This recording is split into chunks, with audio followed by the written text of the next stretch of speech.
is really cool. So, yeah, now I guess all we need left is bringing it back to Home Depot, and we'll kind of knock all of them off the list. So, yeah, it's been cool to just kind of do a reverse path, I guess, of what my hero's done, and to have, even the same partner as him is pretty special, too. We already share Mahindra tractors, but then now to do the Bass Pro Shop stuff will be pretty neat. Has anyone at either JGR or Tony himself shared all the stories? No, not really yet. No, I talked to Tony just really briefly, and we didn't really have a ton of time to talk in the first place. But yeah, I'm sure down the road we'll for sure have some good stories. Does the official finally out there announcement of you going to JGR, is that any relief, or is it still the same as it always has been in terms of business at the racetrack? Yeah, I mean, there's relief, I guess, just to know that you're secure going forward. But I mean, to be honest with you, I'm not really focused on JGR right now, right? Like trying to get the 14 car in the playoffs and everything that Stuart Haas has done for me and Ford Motor Company. So for me right now, that's the main focus. Come November, we'll start worrying about JGR and all this stuff over there. But right now, for sure, it's nice for it to be done for sure. But I'm kind of glad that it's finally out and in the way, or out of the way now, just because we can kind of go back to just how business kind of was before that. And then I think a lot of people were surprised that Bass Pro Shops is sponsoring you next year.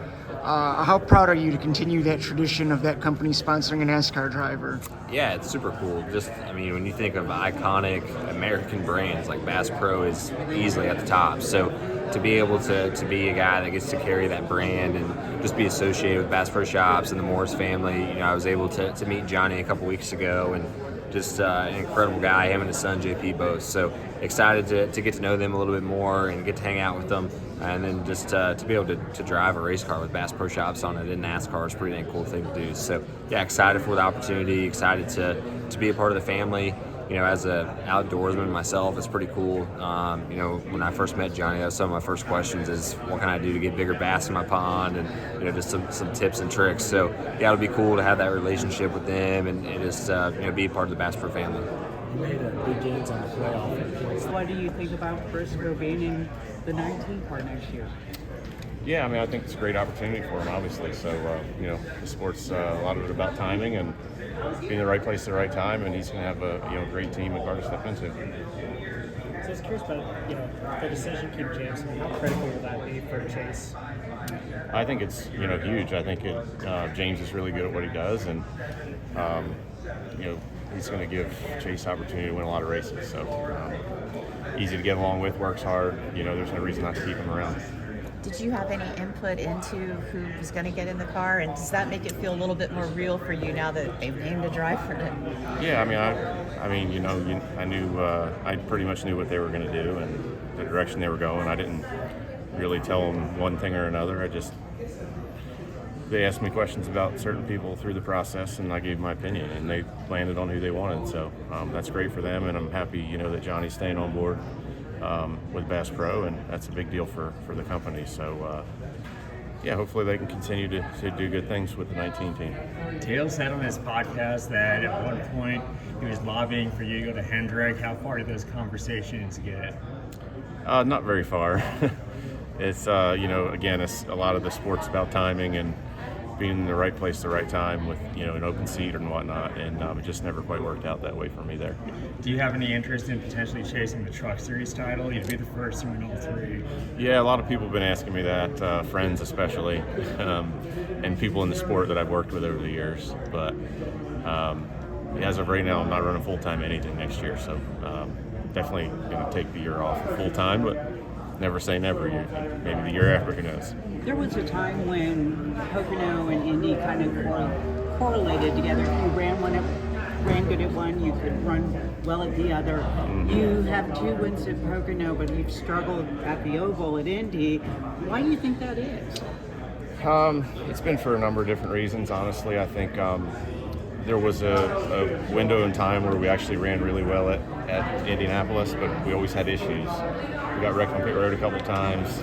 We had a brake rotor explode one year. We were really fast. The fastest car we had there was 2017. Me and Kyle Busch wrecked racing for the lead on a restart, and we definitely had the car to win that day. So we've been close a few times, and just for whatever reason, never been able to put a whole race together there.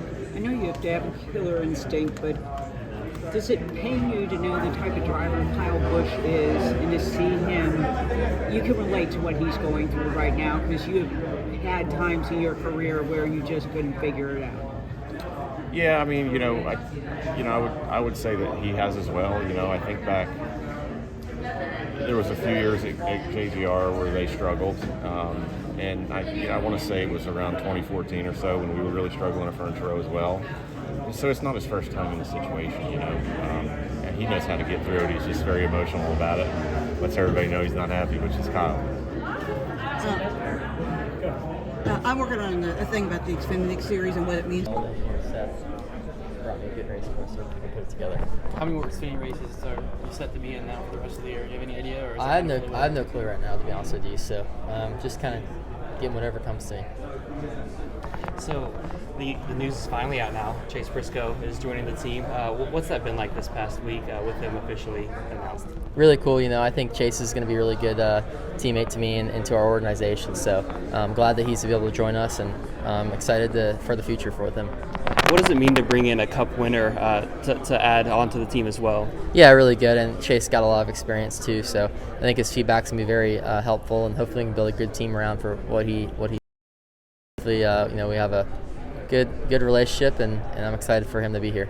Halfway through this season, you're above the cut line, running. How do you feel like you've been running compared to your rookie year last year? Definitely an improvement, but need more, and I think we're pretty close. I feel like every weekend we can show up and win, so just got to execute on my part and hopefully get ourselves locked in and go run good and have fun.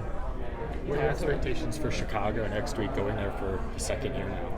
I feel like it's my expectations. What do you expect, I guess, for yourself? Yeah, for me, I feel like my expectations are the same, and just prepare as much as I can, do the best I can every week, and that's usually what translates everywhere else. So I'm going to say that, and I'm excited to go run the street course and see how that goes.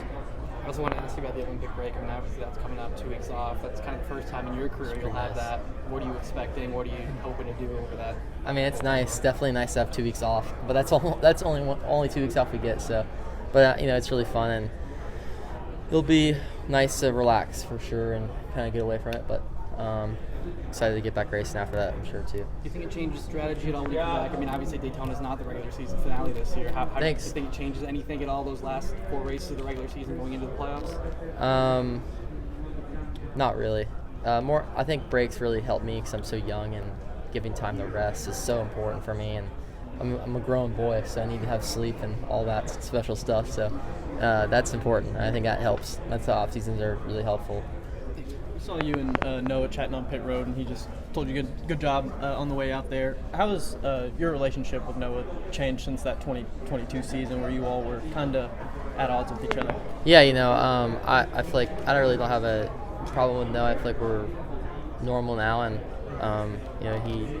we just sort of are just normal friends. I don't really think about it. And just go racing and have fun and chatting and just normal. Thanks, guys. This is Custom Patch Hats. But what makes us custom? Well, that actually begins with you. We're just bringing your unique vision to life. No knockoffs, no lookalikes. Your design is one of a kind. We know hats, we know design, and we know quality. The proof? It's in our production. Hand-stitched with precision and care, with brands you know and trust. A one-of-a-kind patch deserves a one-of-a-kind treatment, all the way to your doorstep. It's how we keep it custom. Steven Stump of Frontstretch.com here. Come back for more great racing videos, and if you like us, don't forget to hit that subscribe button.